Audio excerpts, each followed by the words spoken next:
Clap here. One more time for you. Clap, clap, clap for me. One needs separate claps. All right. And one for me. One for Will. Let's all get the clap.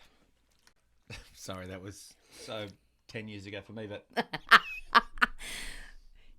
Do you need ointment to clear up the clap? I have no idea. I've never had the clap. I don't even know what the clap is. I just clapped then. Chlamydia. Chlamydia. Okay. Great. It's a good start, I'd say. It's a great good start. start. Let's launch right into it. Well, I really do need to clarify these questions. Well, my rash just cleared up, so I feel much better. Also, in your introduction, make sure you say the name of the show. Of course I will. Thank you. Thank you so much Thanks, for coming, sir. Thank you. All right, shall we do it? Let's do it.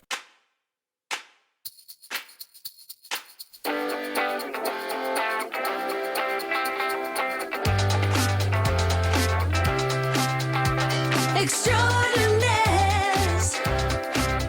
Now's the time to share. Yeah. Extraordinaires. We're all extraordinaires.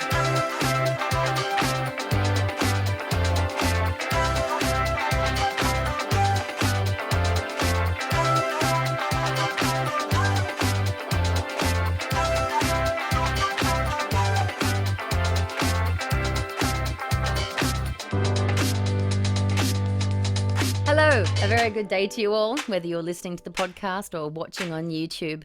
Thank you so much for joining us here at Extraordinary Alien. I'm so grateful that you would choose to lend your eyes or your ears to this show. I'm Terasa Livingstone, your host, and I can't wait to introduce you to today's guest, another extraordinary alien from Australia.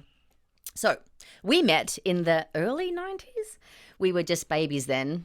Not true, actually. We were very much old enough to be out causing all kinds of trouble all over Sydney. I know because I saw you in the early hours. More me causing trouble than you, I think. We actually met initially because I started dating one of his best friends at the time. And at that time, I really did not have any idea what a lifelong friendship I would force you to endure, or what a powerhouse of creativity and can do that this man truly embodies. He is quite literally a force of nature. I've seen it. I've seen it bend to his will.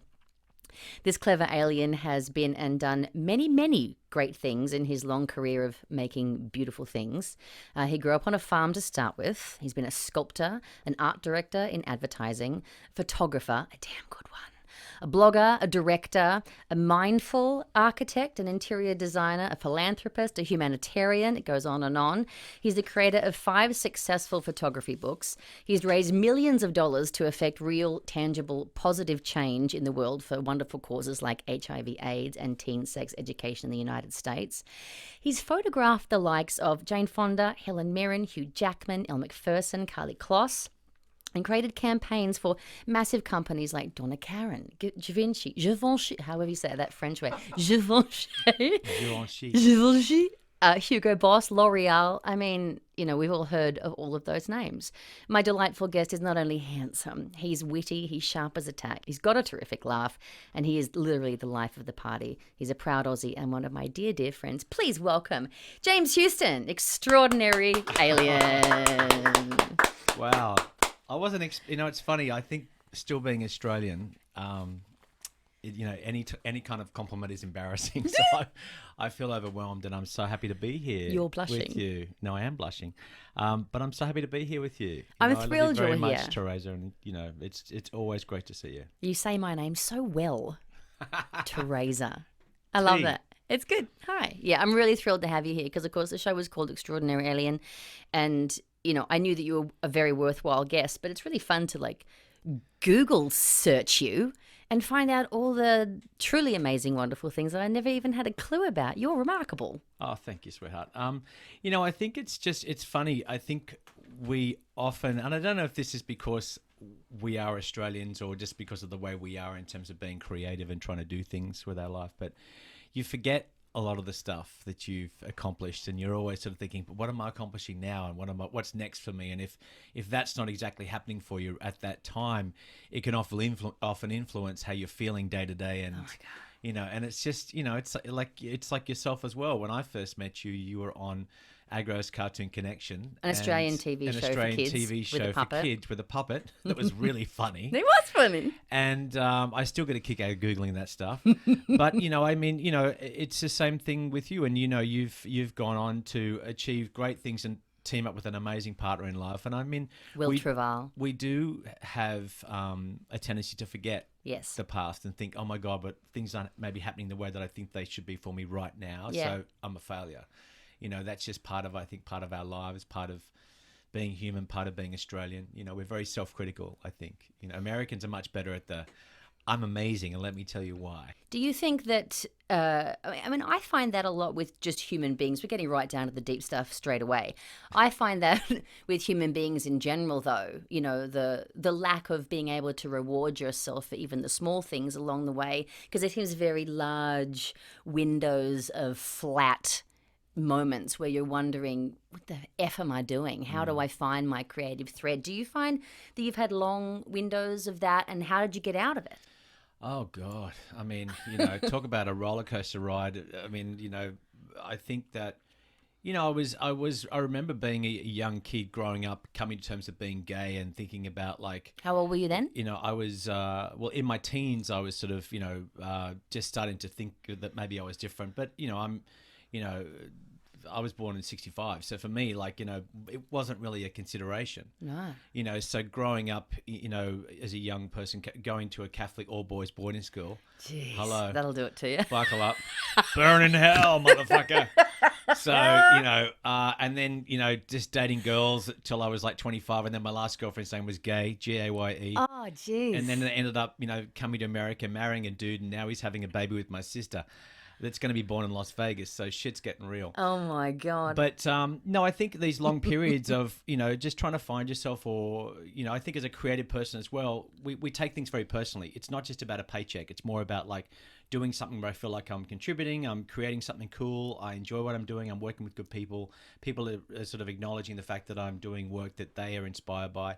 All those things come to play. But I think definitely there's been long periods of just challenge where you have to really just, I say you have to sort of reinvest back into the spiritual process of your own self-development so that you get your head in the right space. Because really, when you break it down, we live in a vibrational reality. This reality we're experiencing day to day isn't real. It's our interpretation of vibration. And so many people, I agree with that, don't really understand enough about the quantum physics of our world. And I know this is quite deep, but it's really the simple thing is like Napoleon Hill's great book, Think and Grow Rich. Think and Grow Rich. Esther Hicks's amazing book, Ask and It Is Given. I love Abraham Ask Hicks. and It Is Given. I mean, the titles of these books are so simple, yet they give you all the answers in the title. It's like, if your head's in the right space, in the right place, you can actually really connect with and manifest and enjoy the life that you really want to be living. But we get off track. We get out of our hearts and into our heads and screw it up. We get overwhelmed, I think, because I think, like you say, it's we could just get out of our own way and realize that it really is as simple as just turning the next page and thinking something different, everything falls into place. But we're such intricate creatures in our mind. We really think we have to work so hard, and it's fucking annoying to think that it should be just honestly and at a cellular level, switch your thinking and it's solved. Well, that's the thing, is the reality is that it's not as hard as we make it difficult. I've been fortunate enough to be able to also experiment with plant medicine. I did ayahuasca in Costa Rica, and I've done Cambo and Bufo, which are, for those of you who don't know what they are, they're basically plant medicines, which are medicines derived from plants that are used by Amazon tribes in the Amazon and various people to really allow themselves to heal and to grow spiritually. And in doing those hallucinogenic sort of plant medicines, you really start to connect with, the real fabric, the fabric of who you really are as a human being, and the fact that we are all connected as beings, not just us as human beings, but also to nature, to the earth, and to the universe. And we are all part of this, amazing web of life and vibration. And whenever I've done those things, life becomes so simple. The answers are so goddamn simple. And then we get back in our human heads and we screw it all up. Yeah. So I love the fact that I've been able to experience those things in my life on my spiritual quest as a human being, to sort of understand how it really works, and reminding myself every single day, trust the process and allow the good stuff in. It's really that simple. And it is the practice too. I mean, yoga's a practice, but meditation's a practice. The practice of tapping. I know you do. Yeah, emotional freedom technique. Snap. I think, look, the reality is that a lot of people put a lot of work into their bodies. Going to the gym, they train 5 days a week. They train at the gym, and then they go if it's not Zumba, it's a hike or some other stuff. When we live in LA, hello. But, I think the reality is that, you have to put as much effort into your own personal growth. Your mind needs exercise. Your mind. But not everybody feels that calling. I don't believe that everybody feels that calling. And it's not to say that I'm better than somebody else in that respect. It's more about some people just don't feel the need to explore those areas. They're much simpler. They run simpler and they have simpler lives. But I think I'm just running a bit more complex than the average. Do you know what I mean? I think it's also about exposure as well, and the people who are around you. We've been very fortunate and blessed as, artists and, traveling the world, even you more so, to be exposed to people who have a higher level of access to creativity and new thought processes and all that psychedelic-y kind of stuff, whether it is through drugs or just, contact. But these people, a lot of people don't ever meet these mentors, don't ever meet anyone like this. How could you see it? How could you know what you don't know? And I wonder if later on in life, when because it's never too late, maybe they would meet someone and go, wow. Well, I always say that it's always good if you can sort of start that journey at a younger age. Yeah. Because I know myself, my father, when my mother passed away, my dad sort of started to ask questions that are around death and how things work, and for the first time. And he was in his mid-70s. Damn. And to begin asking those questions at that age, I mean, look, whenever it's right for somebody is the right time. Sure. But I just sort of thought, wow, it's taken me, 30 years to sort of get to the, probably more like 40 years to get to this place. Now I feel like I have an understanding of it. I mean, I don't use it, unfortunately, don't embrace it every single day. But, I got my hand up. But you know what I'm saying? We often forget, we get off track. Sure. But I do know how this works, and I do know how to get myself back into the right mind space. So if something comes up, whether you're working, on a project or just, someone cuts you off in traffic, do you have a trigger that you use that's like, fuck that shit off, let's crack it right back into sauce? No, I have a gun to shoot that motherfucker. Sorry, no, I don't really. No, I have a big long stick. That you poke yourself with? No, you know what? Look, I'm sort of a bit, and it's funny, just of late, the one emotion I've been experiencing more of is anger. And frustration. I know, I hear you. And it's just and it's okay to be angry. It's okay to really get pissed off. Because I think it's not realistic to be this Om Shanti person that never It's bullshit. said, fuck. You cannot do that unless you go live in a cave in India. Yeah, and look, do I regret some of the reactions I have to certain things? Sure, and then I'll try and not do that tomorrow. But right, look, nobody's perfect, and at 54, I'm turning 54 this year, and what I've realized is that it doesn't end. This journey doesn't end. You don't get to this one place of this kumbaya moment where everything just makes sense, and all of a sudden there's a halo over my head and a cloud that just follows me around with sunshine. Just chokes me. So it's just it's constant. It's a journey. I mean, I look at you and think you're a lot more of a calm, happy person than I am. I'm a dick. I can be such a dick. But isn't it funny? I threatened to stab someone in the throat not so long ago. Well, I mean, that's just ridiculous. Yeah. There's no reason why those reactions should come out. But you do. You're angry and your fury and your sense of being, injustice. I just want to fucking freak out. But that's not it's who I am, but it's not my best self, that's for sure. Yeah. No, look, you know what? And I said, be your own champion, be your own best supporter, because we tend to sort of get really hard on ourselves and judge ourselves. I think that one of the things that's important to remember is you're supposed to be your own best fan. You're your own best support. And if it's and as I said, I think also being that we're from Australia, we tend to be self-critical and not enough self-support. The you know? underdog. And so Tall I think poppy. I think it's really it's true. We need to really make sure we're being good to ourselves and just to be kind to ourselves. Has that changed at all? I mean, you haven't lived in Australia for how long? 20 years. Fuck, 19. Yeah, I lived in America. I lived in New York for 18 years, and I've been here in Los Angeles for just over 2. Are you ever going to go home? Well, I still call Australia home. Same. But you know what? I have a plan. I'm having a baby at the end of this year. It's my sister's eggs. Yes. She came over here 2.5 years ago and donated eggs for us. Yes. And my husband's sperm. And ironic enough, this process isn't legal in Australia. Yes. So she came over to Los Angeles. We had the transfer of the eggs, and then he's going to be, and then he did the transfer. Yes. And then they basically created embryos. So we had 10 embryos, and when they did the testing of the health of the embryos, 2 of them were really viable. Great. So we had a boy and a girl, and then we basically chose a surrogate. You fertilized both? No, we've only just used one of them. We fertilized 2 embryos. We have a boy and a girl in the fridge in the valley, and next to a bottle of vodka, and then we basically put one in. We don't know which one it was. We just put one into the surrogate, and which was 4 months ago. So you're 4 months pregnant? So we're 4 months pregnant. Fuck.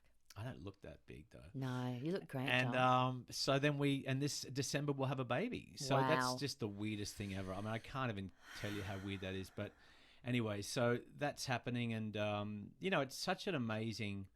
Life is an amazing thing when you sort of like just roll with the punches and just know that you are where you're meant to be right now, and just to trust that this process is really just bringing good stuff to you in whatever form. Even though like the last 5 years has been more challenging, for us, because we made the move from one place to another From place, New York and to from Los New York to Angeles. Los Angeles. And Are you regretting that move in any way? no, Okay, I don't regret it at all.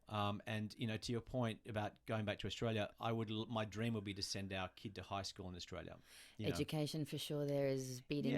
So hands maybe down. living up near Lennox Head, Byron Bay, going to sort of send this kid to school up there somewhere, and just really just Fancy pants. something like that. Oh, I don't know about fancy pants, but Lennox Head's like, that used to be like a my sister crappy lives there. little, I'm a Gold Coast girl, so Oh, we'd okay. like pop on down Yeah. to like Lennox Head, have a swim, like deserto, and now it's like the fancy place to be.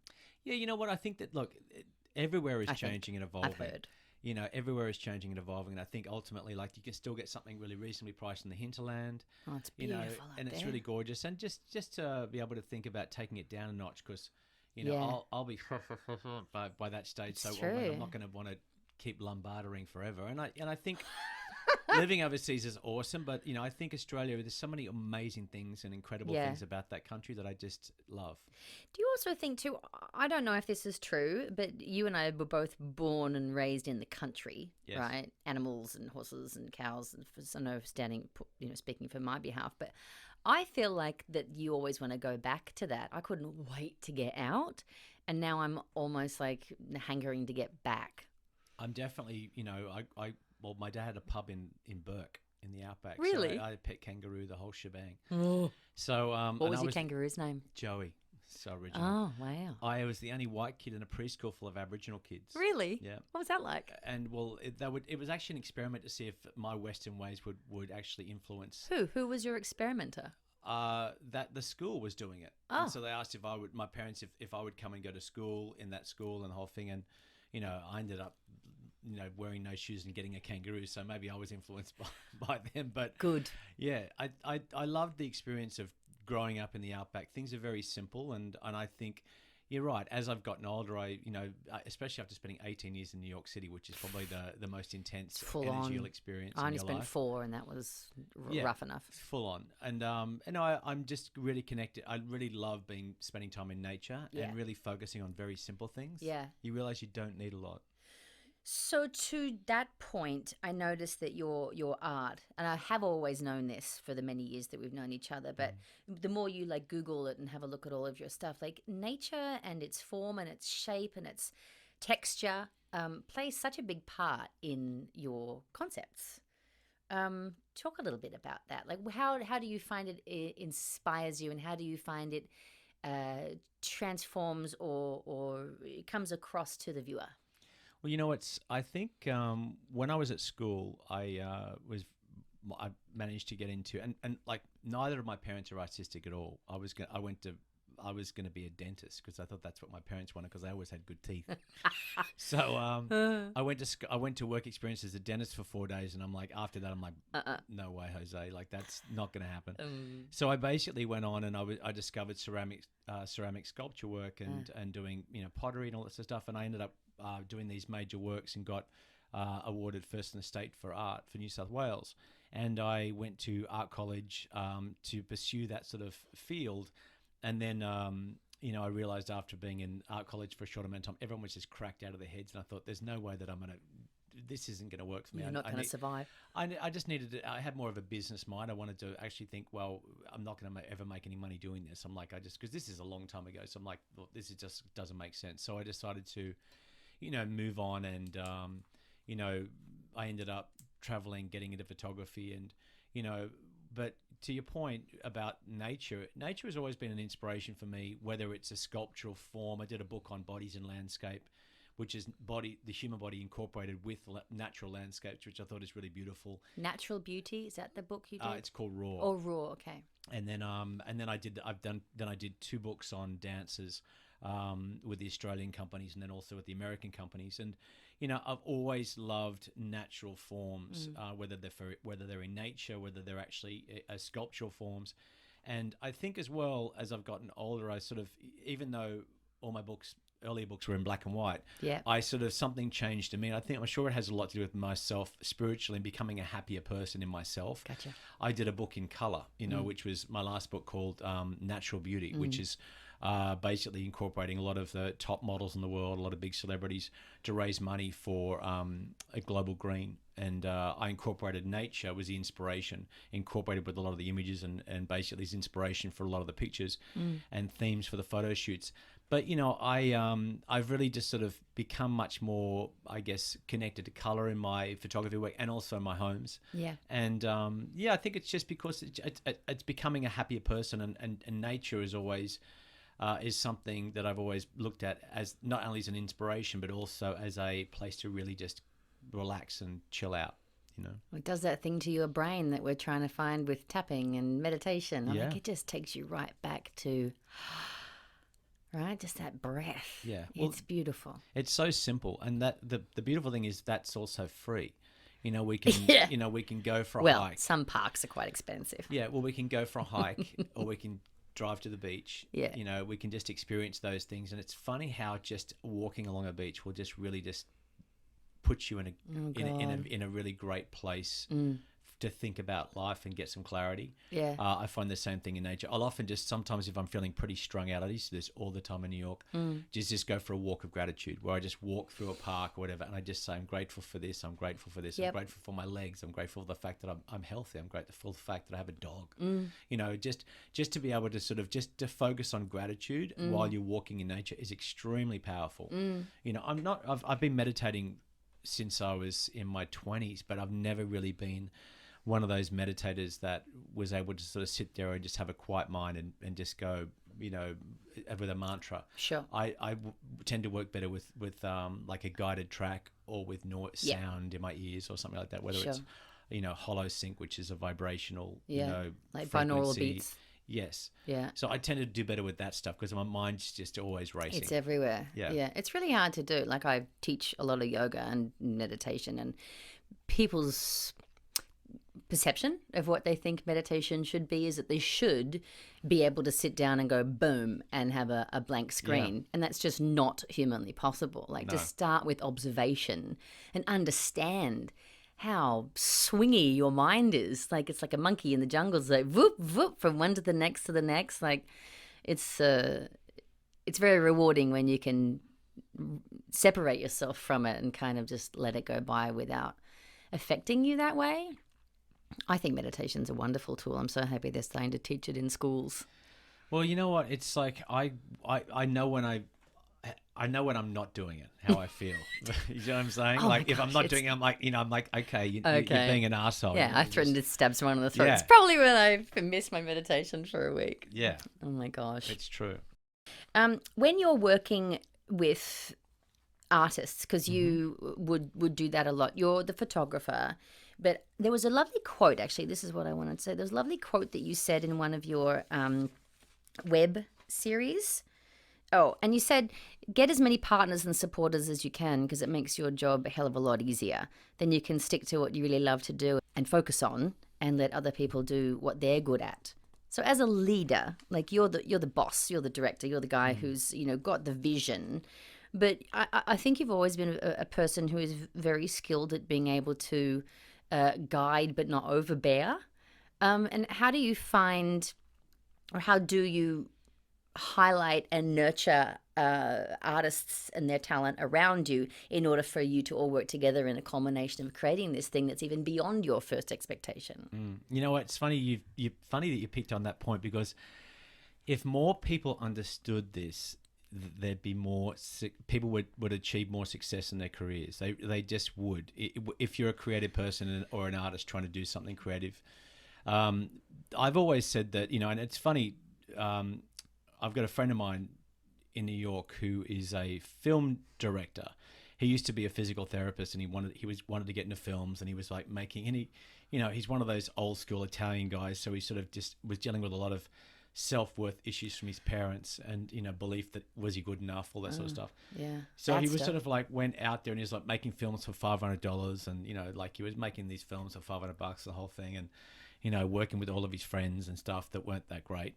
And I said, and I like, I've always been fortunate. I will try and work with the best people I can because they make me look good and they make my job really easy. Okay. I'm not that technical, but I have great technical assistants. I just know what looks right and what doesn't look right. And I can tell them what's not working and why, but I don't necessarily know how to adjust certain things. Like, I can tell you why somebody's makeup isn't working. I can tell you why someone's hair isn't working. I can tell you why the lighting isn't right.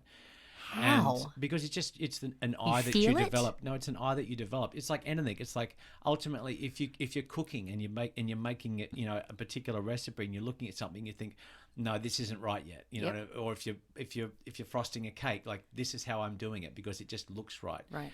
If you're in a garden and you're pruning a tree, like, you may prune it to somebody differently because that looks right to you. Yeah. It's always your interpretation of what is beautiful or what you see as being the creative result that you want. But to the point, my friend, I said, honestly, I work with the best people I can because they make me look good. I said, stop working with people who make you look bad. I said, you should be working with everybody else that's better than you. I said, there are so many actors out there in the world that are very, very successful, even though they're not exactly the most talented, but they're able to put people around them that make them look great, that direct them well, that make them look, that make them sort of like style well, all those things that, or they've talked to somebody about like, well, how should my career be going, or what script should I be reading or whatever. And it's the same thing with photography.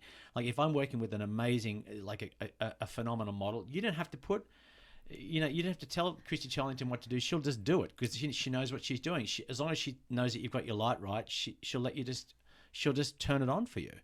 And it's their art. That's their creativity. It's their creativity. You want to work with them and support them. And the same thing with makeup artists who are their own incredible art form, stylists. And my job is really, as a photographer in particular, is more of sort of like, I'm a producer, a therapist, a life coach. I'm sort of like somebody who's watching the clock. I'm also dealing with clients, managing their expectations.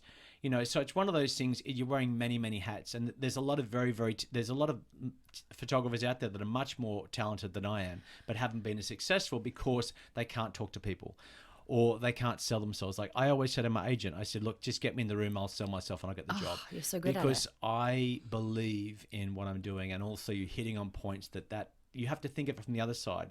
What would a client want me to say in order for them to feel comfortable with me doing this job and getting this job? That's the thing. You have to sit in the other person's shoes. What would a makeup artist want to hear me say? Sure.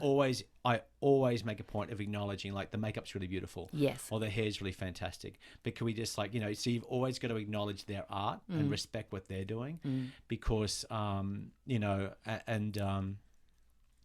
it's difficult because I've been in jobs where the hair person wasn't that talented and I ended up doing the hair. You know, that's a difficult thing because at the end of the Shit. day, I want the result to be really good, but Yes. the hairstylist had a breakdown and it was a dear. very stressful shoot. And I sort of stepped in because I know how to do hair because Sure. I've watched it so many times. It's like, you know, one of those things. At the same time, you've got to do it in a way that's respectful and supportive. Everybody's got you know, an ego and everybody's creative. They Yeah. want to sort of feel like they're contributing, you know. So it's a real play. And how did you, it struck me that I wondered how you approached that conversation with that hairdresser. How did you take over without kind of completely obliterating her He confidence? kind of walked off the set. Oh, he after did. The Oh, client, gee. after Okay, the right. client was having a complete meltdown. We're shooting a very big celebrity, and Ike. the client just wasn't seeing what they wanted, but he wasn't really prepared in the way that he should have been. was in having a terms of bad he day. didn't have the right assistants. He didn't have the right hair extensions, and the client was very demanding, and they weren't really very respectful. And you know, look, I get it. Everybody has a bad day, so you know, you just got to sort of like just step in and do what you can. And then he sort of ended up coming back on set, but whatever. But you know, at the end of the day, I have to get the job done. I Sure. know that by 6 p.m. I've got to have this many shots in the can, and, Yeah. and this person's got to look that good and feel You're great. always prepared. you I'm know. sure that you go in and you are never behind the eight ball because you know that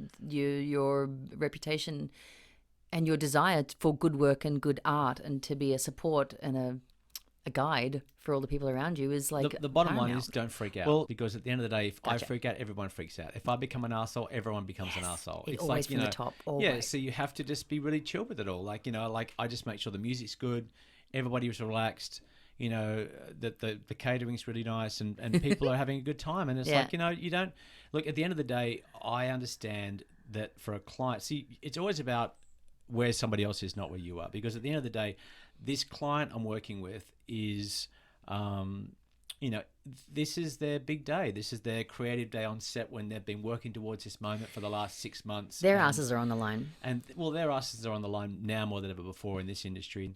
But you know, I think the reality is that you know, when you respect that, you understand that you want them to have a good experience and you want to listen to them. And look, I don't care. Like, you've hired me for the day, honey. I'll shoot your dog if you pull it out of your bag.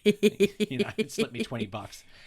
The reality is that my job is just to make the best out of what we have to work with and to Yeah. give you the best result. And there's no ego in that. It's really just like, Yeah. and I'll tell you if something's not going to work and why, you know, and someone says, well, can we do that? I'm like, well, that's not going to happen. That's not going to work because this isn't like, I remember I got a book for a shoot once and it was a body wash shoot, right, for a big client. And it was like a girl with her arms covering her boobs and she had foam running down her back and she was in a particular angle. And, you know, they had this shot that they'd mocked up on this to sell it to the client and the whole thing. And so the client, unfortunately, back in the day, you know, in advertising, they used to sketch Like a board, storyboard? No, they would just sketch the ad. Like it's a girl, the back with foam on her back, But now what they have to do for clients, because everybody's so literal, is that they have to actually find a swipe or another photograph, take that photograph of that girl's back, put foam on the girl's back, mock it up as an ad, and the client says, yep, I love it, I want that ad. So then we go ahead and try and match it. So they've already got in their head. And They've already done an ad. they've got the ad in their head that we bought, but the girl they booked had really big boobs. So she couldn't actually do the same arm position. Oh. And so they're like, can we have a bit more of that? And I'm like, oh, well, yeah, she's just going to try. And so we kept trying to do it, and the foam was on her back, the whole thing. But there was no way she could achieve the same position. And the client, they were like, well, this girl's not really in the right position. And I said, well, you should have booked that model. I said, this girl's got really large breasts. It's like, it's not going to happen with this girl. Right. So they ended up buying the stock shot that they originally had used Stop and it. used my foam and dropped my foam into from the shot Oh that I my did the girl God. with How the much big money did boob. they waste on the attempt? Thousands and Well, thousands. it's just and a lot. thousands. They're very expensive shoots, but the point is Hundreds of that thousands. you know, it's that, you know, it's sometimes you've got to let things organically unfold from a creative perspective on the day. It's rather than can't being force too locked it. into the result before you get there. Right. You know, and that's what's missing a lot of the time these days because everybody's just so scared to lose their jobs. Right. And They could have got some other beautiful scene, scenario shape Yeah. if they had to just let it Yeah. try. I understand. So that's sort of where it's going these days, and it's like, you know, I mean, look, the creative world we lived in 20 years ago is not the one we're living in right now in any industry. So anybody who's out there who's, you know, trying to get into film, photography, advertising, music, You know, all those industries. We have no advice for you. No, all those industries have changed dramatically. My advice to you is honestly, is you have to think about how the hell am I going to make money out of this business? Right. Because if you go into any of those fields without thinking about that, you know, then it's going to be tough, you know, because you've got to have some sort of balance. Either it's a second job and that's a passion that may potentially one day become a job, or do you have a game plan? Like, I'm going to build up a huge Instagram following as a photographer and become a photographer that gets like a lot of commissions from clients that want me because I have a following of 4 million people. Like, whatever, you know, whatever it is, like, what's the game plan? They don't teach that. No, they don't teach that. You know, they teach that you want to become famous, you want to have followers. But I mean, I'm guilty of that too. Like, I'm just doing this kind of stuff because I love it, but I'm still trying to figure out how to get my head wrapped around how it's going to make any money. You've always been good at that, and I think that's a teachable quality. And yeah, your advice for that is just do it. Think about it. You have to think of it. You have to come at any creative opportunity as a businessman. You can't come in here thinking that, you know, kumbaya, you know, it doesn't work that way anymore, because there's so many people out there that are just making stuff up in their bedrooms, you know, like just in a spare room. Like, you know what I'm saying? Like, Yeah. you know, in a spare room thinking, and they're doing really well at it, and they're getting a lot of attention, and they're getting traction, and they're because getting, they've got this business mind wrapped around that's, it. but you've got to think like that. If you're going to go into photography, you have to be on social media and you have to build up this following, and that's just the way it goes, because the idea of an agent is disappearing. Right. You know, the idea of an advertising agency is disappearing. Right. Like, everything is changing. Like, Yeah. the music, like, and look at the industries of music, look at film. It's all changing and evolving. And so, you know, there are still ways of, you know, finding out how I can have a nice life doing what I love. But you have to put a bit more thought and research around, so who are the people in this business that are doing well? Okay. And what are they doing? Yeah. Look at them. Look at them Be and study inspired them by them, and be study them, inspired, yeah. versus resenting them. It's about like, okay, Yes. so how are they doing it, and how is it working? No one's You ever know? going to have the same voice as you, the same opinion as you, the Yeah. same. Yeah. And look, I not agree. everybody's going to like what you're saying either, and it doesn't really matter. And gives it's a like, fuck, who gives really? a fuck what anyone says? I mean, really, like, I'm sure there's people out there thinking we're just two old fools just yapping away on a. But there's a bunch of old fools listening going, aren't they great? Yeah. My mum, for one. Oh, really? She'll be definitely Oh, listening to this. g'day, Mrs. T. Love you, Lynn. Was she married to Mr. T? Yeah, for sure. Yeah, we're the B team. Yeah, so that's my advice. I'd say if you really want to enter a creative field, you know, talent isn't really enough anymore. You know, like there's a lot of people out there that aren't as talented that are doing really well. Fuck yeah. Because they did the right moves and they associated themselves with the right things. I mean, that's why I did a lot of, you know, look, I love to be able to use my photography to make a difference, and that's why I've done like 5 different, you know, published books that have been associated with various charities, each of them, and raised, you know, millions of dollars for various charities that I was passionate about. It allowed me to not only make a difference and support these important charities and organizations, but also to do creative work With great people. With great people. So that's another thing too. Like, you know, think about it. If I'm doing a really great creative project that's raising money and awareness for the environment, or HIV/AIDS, or breast cancer, I can then go to a celebrity and say, will you shoot with me, because I'm trying to bring awareness to this? And yes, It's smart. I just shot Emma Watson for that, for Natural Beauty, and that you know, the podcast, sorry, not the podcast, the web series called Natural Beauty by James Houston, that's Which is on your free website. on the website and also on YouTube. And your websites are what? Just let us know those. Houston Photo. Yeah, my website is houstonphoto.com is my photography website, and I've also got Mindspace Design. Mindspace Design is for my interior design philosophy, which I'm sure we'll touch on at some We're point. going to get there for sure. And also James Houston Design, which looks at my interior stuff, and you know, And the Houston Effect. and the Houston, which I don't use anymore. You Houston don't? Okay. Effect. That was just about me, just like you're doing. It's like spouting out my nuggets of that I've gleaned throughout my life, and hoping that helps somebody else to have a breakthrough or to learn something, and to help Definitely. them get from point A to point B. Yeah. There was a moment when I was watching your stuff, and I'm sure that as artists, I've come across this too. Like, you're in fashion. This is, the leading edge of what's next. Like, you're involved in a business that's creating the next thing, not like, oh, that's trending, so I'll go get it. You're like creating the shit, and most of the time, it's not even stuff that's like, it's not the boob tube come times two.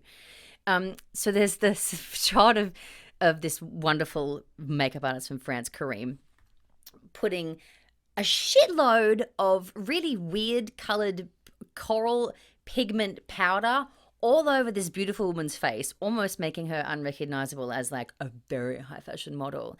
And I was like, I would have done that and gone, that's ridiculous. There's no way I could possibly, I can't, I would second guess myself far too much and not be able to look beyond the ridiculousness of, I've just put a bunch of shit over this pretty girl's face and I'm going to go, that's high fashion. Like, how do you not second guess yourself and go, that's gotta suck? Like, how can you look at it and go, that's fresh? I love that. That's fresh. You know what? It's interesting that you picked up on that moment, because like Karim is like one of France's best top makeup artists. He's amazing. He works a lot for What's French his last Vogue. name?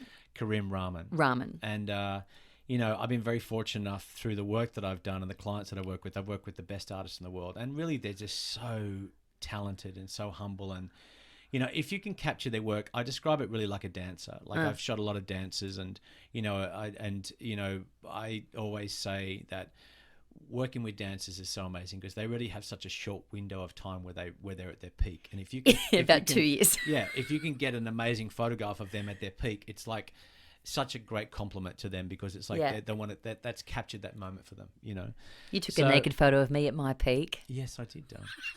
And we're going to go to that. Shit. Can we cut to that? So anyway, there's a with Karim and that it was basically a whole bunch of, because the inspiration is nature, so it's all about pollen and the whole idea of pollen, exploding pollen trees or whatever, and just to sort of we did two things. One was that, which was just like an amazing color mix of colors on this girl's face, and the other one we did was a girl's eye that looked like was inspired by a blue butterfly. Stunning. Which was amazing. It's so talented, and look, it's my job to just like not to look at it and think this is too much or this is not too much. And there was a few things where we sort of like pulled back a bit on something because it wasn't right, and that's just a conversation that we have together. And sometimes he'll try something. I'm like, look, let's just shoot it and see how it looks. Yes. So sometimes you've just got to try something out. And if it doesn't work, then you say like, like we tried it and let's just maybe try it without that, or take a bit of this off. But I'm always about like experimenting with, especially when you're working on something creative, you've got to sort of like just put yourself a little bit out of your comfort zone and just try something new, because otherwise you do what you've always done. You're right. You might be surprised, huh? Yeah. And look, you know what? Some of the things you do look terrible, and that's okay, because you tried it. But other things you do really just look beautiful. And, like it's like anything. Being a creative person, you're putting yourself out there to be judged, and sometimes people aren't going to like what you're doing, and that's okay, because it's not about them.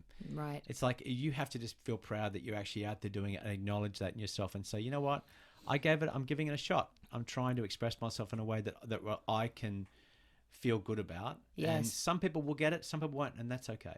I think, to your point, it's important to then have, if you're in a creative expression as part of your work or career, to have a why and a purpose. Because if you have a why and a purpose and a not even a goal of where it's going to end up, but a why and a purpose as to why you want to create it and get it out there, or just express it in the first place, I think that goes a long way to being a kind of armor for people going, it's shit or you suck or whatever. I think it's like, well, I understand you don't understand it or don't get it, but if you're just doing it to be famous or just doing it for something else, I think it'll unravel like cards or thread. Yeah, it's like a jumper with a loose thread.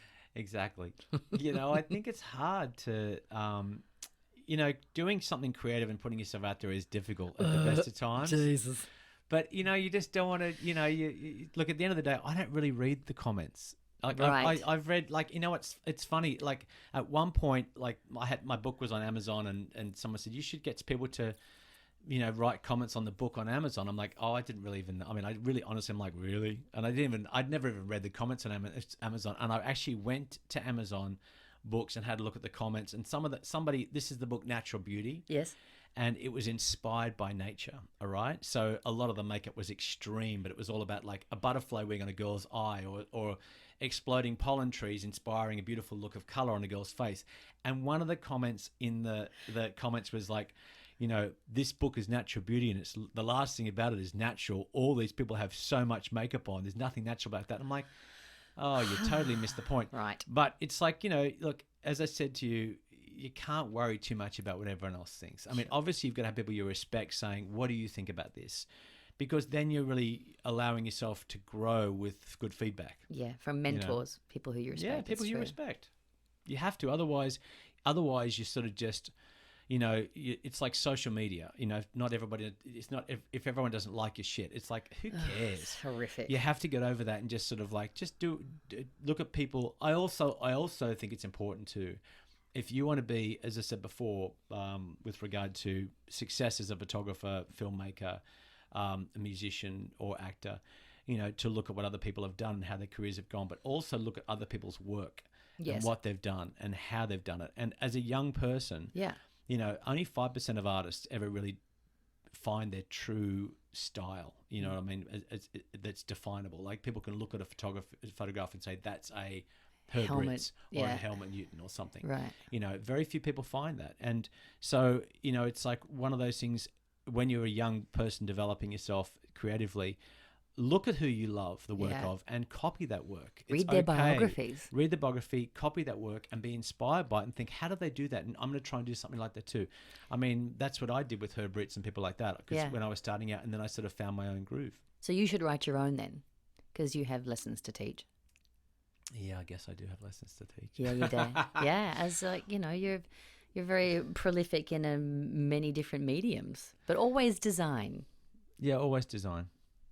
Always design. So next for you, I know it's probably something beyond this as well, but your latest incarnation, I guess, is doing mindful design of interiors and exteriors too. Like you're redoing people's homes, you're finding anchors for their, Yeah. Well, look, quality. The thing about this is like this is an interesting story. When I first moved to America, I was living in a tiny studio apartment. You could lie in bed and drink and reach and get a beer from the fridge. It was that kind of small. It was like a real New York moment. And I was living there, and I've been very successful in Australia. I've been shooting for Australian Vogue, doing a lot of covers for them and doing a lot of work for them. And so I'd been successful. So I'd experienced success. And when I came to America, I guess I was sort of coming over thinking, I'll find my way. And, I went out and tried to find an agent. I couldn't find an agent for the first year. I couldn't find an agent. I just couldn't get an agent. And everybody would sort of say, well, what's your thing? Because at the time I was shooting bodies, I was shooting celebrities, I was shooting beauty, I was shooting a little bit of beauty, I was shooting fashion, I was shooting color, black and white, studio They didn't outdoors. know what the And hell like, you what's were. your thing? What's your focus? And I'm like, Fucking hell. oh God, hang on, I don't know. They asked me the same thing. Are There's- you a host or an actor? there's- Does it? I mean, I'll take any. Because there's 30,000 photographers in New York City, and it's like, well, if we're True. going to market you and promote you, it's like we have to know what you think. Right. So of course I was like, oh, far out, I don't know. So of course I, it took me like almost a year to get an agent, and when I did, and I finally, started to, get sort of some work happening and everything else, 9/11 happened, and at that time I hadn't been working. 9/11 happened. I moved out to LA because New York had just died. So I watched the Twin Towers fall down. I moved Yeah, me out too. I We were in the same town at the same Right. time.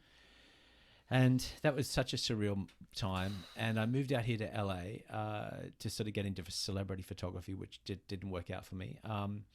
And then I sort of finally got a call to come back to New York and do a skin thing, which was for Estee Lauder, for Clinique. And that was my first big break. So then I sort of started shooting for them, and I started working, and I started working and working. Great. And then after working for about a year, my agent basically did a run-up. She basically disappeared With your money? with my money. Stop it. So 18 artists lost all our money. I lost over $150,000. And I, you just don't think it'd get any worse. I mean, after all that I've been through, and then to get to that point, it was a pretty low point in my life. And I didn't even tell my friends and family back in Australia what was going on for me because it was just too difficult. Horrific. And also I didn't want to admit defeat. So, I was really at a low point in my life, and I was literally back in my studio apartment, sitting in my pint-sized bathtub, feeling like shit. And, I went out to make myself feel a little bit better. I actually went and bought a small diptyque candle, which is a beige scent, which, at the time was $65, and I was completely busted. So I basically bought this little candle, and I would lie in my bath in my pint-sized bathtub, curled up like a fetal position. And I would light this candle, and I would close my eyes, and I would imagine myself living the life that I wanted to be living. And I would surrounded by diptyque. I would surrounded by diptyque with that smell, that scent, and it would really make me feel better. And and so as it sort of started to make me feel better, I'm like, oh well, I'll start to change other small things in my apartment. I'll upgrade my toilet paper because I was buying like truck stop toilet paper. I'll upgrade One ply. Yeah, I was upgrading my towels to a bit more expensive towels, and then I started to buy a few books on inspiring photographers, and slowly my life started to change. Yep. And then I went on, and I started to Energetics, like you say. I started to, I got a new agent. I started working. I started making more money. Ended up buying an apartment, and went on to become one of the world's leading beauty photographers. So, but what I was doing in my own home was I was anchoring in the success that I wanted to be achieving, the life that I wanted to be living by the objects and elements that were around me. So I went on to develop this interior design philosophy called Mind Space Design, mindspacedesign.com. And, ultimately what it is, it's very, very simple. We live in homes that represent our past. Whether you put your home together 5 years ago, 10 years ago, 15 years ago, 20 years ago, you put your home together based on what was going on for you at that time in your life. So if you think about the fact that, you're in a dysfunctional relationship, you're in a relationship, you buy 5 things with that person: a lamp, a bed, a table, a piece of art, a photograph, whatever. And those objects get displayed in your home, and, you realize very soon afterwards that person was totally dysfunctional and was abusive to you, and you break up the relationship, but you go on living in a home surrounded by those same objects, Right. that actually are influencing you from a subconscious level. And they're holding the energy too. They're holding the energy back to that memory, that time. In the same way, you might be very unhealthy and overweight, have a kitchen full of just junk food and crap and everything like that. So it's there, it's accessible, it's what you have from your day to day. It's just like when you open the cupboard, it's just like, crisps, and just a lot of crap food. And yet you have a major life change that you want to get healthy. You can't go on living in a kitchen that's still surrounded by those particular objects and elements, because it's not serving you. But so many people do. They go on living in a home that represents the past. Yep. And they don't realize that is actually really influencing the outcomes in their day-to-day life. So what I did was I developed a very simple 3-step process, which allows people to change that environment and actually have a future-focused home. And very simply, the steps are very simple. Firstly, set your goal. In the same way that if you want to lose weight and go on a diet, it's like, okay, well, what's your goal? It's like, well, okay, well, I want to lose this much weight. I want to get ready for my wedding, or I want to run a marathon, or whatever the goal is for your life.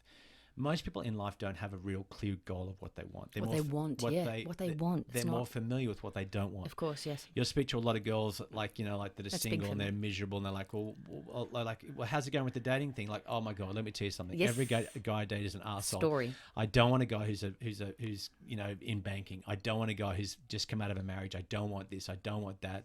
It's like, great, well, you know what you don't want, so what do you want? And when you ask them what they do want, they say, well, he's got to make this much money a year, he's got to be in this sort of career, he's got to look like that, it's all based on facts versus feelings.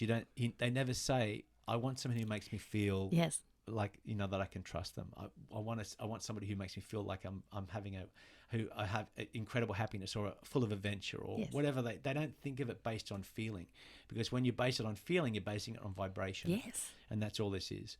So the reality is, first step, set your goal. What do you want in your life, in the 5 areas of your life? And you think about, your health and well-being, your career, finance, your relationships, and your peace of mind. Like, how do you want those areas of your life to actually feel like, And so when you get clear on those goals, then what you can do is look at your home and you look around you and you see... Feng shui-ish in... It's feng shui-ish, but feng shui, unfortunately, is quite dogmatic and fear-based. Right. Like if you don't have your bed turned this way, your luck's going to go out That's that way. right. If you don't have this done like that, then that's going to... And it's extremely confusing as Yeah. well. Like when you get past the first part, you get into the Very shape. grid system. It's Bagua, but I can't even. I studied it, but it was just too complicated. And Yeah. also, it was My house wasn't developed built in that way. Asia many years ago. And if you're living in New York City, you can't help the fact that where your abundance is supposed to be is in the toilet. Yes. You can't change that around. I'm sorry. not even with a red ribbon. Yes. So I just think that doesn't make sense, and it's not Yeah. very sexy to me. So I developed this process. Firstly, set your goal. Once you've set your goal, then clear the clutter and what I call negative anchors. Mm-hmm. And these negative anchors are objects and elements that are connecting you back to a past memory I love or that. experience that is negative, that holds a negative connotation for you. Yeah. All right. Marie Kondo did a book that was very successful, and she's basically like, hold something. If it brings you joy, keep it. If it doesn't, let it go. I don't believe that either, because at the end of the day, you're the mad cat lady with 12 cats. Every cat brings you joy, but is that going to help you get a relationship? No. So my whole thing is, you like look at something, touch it, and sort of say, is this connecting me to the future that I want to experience? Got you. right. That's a nice. I like that. So that's a much smarter way of thinking about it. And if it's not, then get rid of it. Yes. So, and then once we've done that, we've cleared all these negative anchors, objects and anchors. Is like ultimately is think about, okay, well, what are my positive anchors? Think about the 5 areas of your life. Mm-hmm. You know, thinking about bringing objects and elements in that are representing where you want to go in your life. Yes. Thinking about, a book. About, if there's somebody successful in your career, someone that's inspiring you, that should be on your coffee table. Yes. All right. Thinking about living plants. If you're trying to get healthy and be well, like living plants, healthy food in your kitchen is a great positive. Is a great, it's like I call them, focus point. These objects are actually connecting you to particular results in your vegan home and your life. cookbooks and stuff. Exactly. Yeah. Even if you don't use them, they're there to acknowledge and They're to an represent inspiration, something. aren't They're they? inspiring to you. your subconscious for sure. Exactly. So, the first anchor is a focus point, and all this is on mindspacedesign.com. Yes. Focus points are basically just like things like books on particular things, healthy food, very, very specific things that are relevant to success in, like, for me, if I wanted to think about having a job that was, traveling the world, is having a world globe in my house, like something like that. It's like a great full focus point. design vision board. Exactly. So you're living in a vision board. You hit the nail on the head, T. It's like living in a vision I board. love hammers. So the second one is touch points. Think about the fact that I was using truck stop toilet paper. Upgrading to a little bit better toilet paper and having nice bedding and nice towels, you're actually feeling, what I deem to be a more abundant quality experience. Experience. So you're going to attract more abundance by the fact that, when you're sort of like acknowledging that and saying, I deserve abundance in my life and I'm course. grateful for that result. All about how you feel. So, and the next one is an object of abundance, which is basically having an object in each room that represents more value than everything else. We often buy everything on a budget. So everything's on a budget. Like we go to IKEA or West Elm or whatever, and we buy everything on a budget. One object has to have more value than everything else. It says that's where I want to go. Yes. That's my point of focus towards my abundance in my life. Nice, I got that. And then next one is what I call dream destinations. So, for example, I was getting married and I wanted to go on a honeymoon to Morocco. I bought a Moroccan rug and a book on Morocco and ended up going to Morocco. It just happens. Well, because what you're doing is, again, like thinking about a vision board, is you're Yep. putting out a vision into your Yes. home and you're acknowledging it. And the secret to all of this, which is the last step, is basically acknowledging your positive anchors. If you do that, if as little as 3 weeks, just the same way that Pavlov trains dogs to salivate when they heard a bell ringing, Yeah. you can actually train yourself to have a particular subconscious reaction to an object Yes. if you've acknowledged it for 3 weeks. It's something as little as, I'm acknowledging this book on successful photography. I'm worthy of, success in my career, and I'm grateful for that result right now. Yeah. Feel how that result feels right now, move on. It's the same way that, anchors, like, think about this, if I've got a wedding ring on my finger, that's just a piece of metal, but I attach so much meaning to it as you do when you see it. If I put a gun on the table, it has a very, very, very strong reaction. It's just an object, but we have got so much Yes. of a reaction to that object. In the same way that if I sneezed, you would say bless you. Yes. Even though we don't need to do There's no that plague because anymore. there's no plague anymore. But we're conditioned responses based on something we're seeing, Yes. hearing, or smelling, Yep. or tasting. So in the same way, we're anchoring Mm-hmm. our future Think about your home in this way. It should represent the best of your past, what you're grateful for today, and what you're looking forward to achieving tomorrow. Repeat that. Your home should represent the best of your past, what you're grateful for today, and what you're trying to achieve tomorrow, your dreams and goals. Because then what you're doing is you're coming home every day and recharging, because your home is the only environment that you can control. Yeah. So when you think about going outside your home and dealing with annoying people at the bank, horrible lighting in 7-Eleven, traffic, people, noises, they're all affecting your vibration, and if you're in a shitty mood in the beginning of the day, it only gets worse. Yeah. So it's important to have an environment in your home that is really just reminding you, okay, so what am I grateful for in my life, and what are my dreams and goals? Mm-hmm. It's very, very simple. So simple, but so remarkably powerful. It is. And if you have a home that's doing that for you, it's just, you can have your home become a huge support foundation for your life. Yeah. That's really what mind space design is all about. I love that. So what would your advice be for this room then? I reckon we've got to change this color wall, don't you? It's funny. I think in this place, what's interesting is you've got a lot of things going on, just in terms of a mix of things. I do that everywhere. It's like totally. hobbits live here. Yeah. No, but you've got a lot of interesting mix of things, and look, it's important for you to sort of think about okay, so when I ask you the question, more to you, because this is your home. This is the beautiful thing about this process versus Feng Shui. Yeah. Is that now I've just told you that, is there anything in this home that you think represents something in your past that you would want to sort of remove, or something that you could potentially bring in that would represent your future? You want to have success in media. You know what I'm saying? Think about that. A book that you bring on that is somebody who inspires you, or maybe it's something from your old success as from the show. I see what you're saying. Do you know what I'm saying? Yeah. So when you're doing that, you're then bringing in, or maybe it's a quote that's relevant to success in this particular career, or something like that. And definitely plant. I want to get a hanging plant that takes over some parts. A plant would be good. But see, this is really, really great. What's happening here with this particular, that's a great anchor. He's talking about the little photo board. I take a photo of all the guests that come in with a Polaroid, and we stick it up with the date, so it's like a collection of... Yeah, but see, that's a great anchor to have in terms of, imagine, what you might want to stick up there as a picture of people that you would fantasy want to interview. Yes. Do you know what I'm saying? Got it. Do you know what I'm saying? Other people like that. I like that. Do you know what I mean? Whether it is Jane Fonda or, Perfect. You know what I'm saying? Doing it. So that's a really great anchor for you to have. And when you acknowledge it, you sort of say I'm so grateful for the success that I have in my career. I'm so grateful that I spend time in interviewing these people, and I'm worthy of that result in my life. If you acknowledge that for 3 weeks, you're already creating a subconscious anchor towards the success you want to have in this career. Mm-hmm. Absolutely. That is such beautiful, very powerful advice for people who are... Oh, we just lost a light, but sorry. It's okay, I've just gone dark. For people who are artists and are trying to figure out how to, find their way forward through the bloody minefield that it is. And so I think anything that's got a spiritual base to it, something that can bring you right back to the seed of you, because everything else is just going to pull you away. But all that we all have that is common, and the thing that will get us through right to the end is, the connection that you have to the beauty of you, the uniqueness of you. It's very simple, and it could just be one word that, you need to be your trigger. But I think you really do tap on that, and I think you're a delight.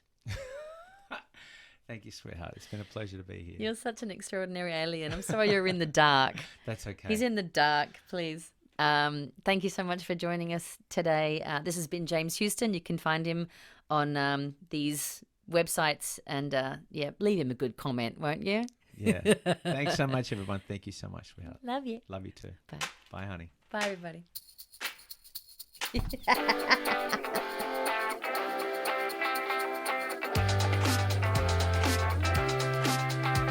Extraordinary.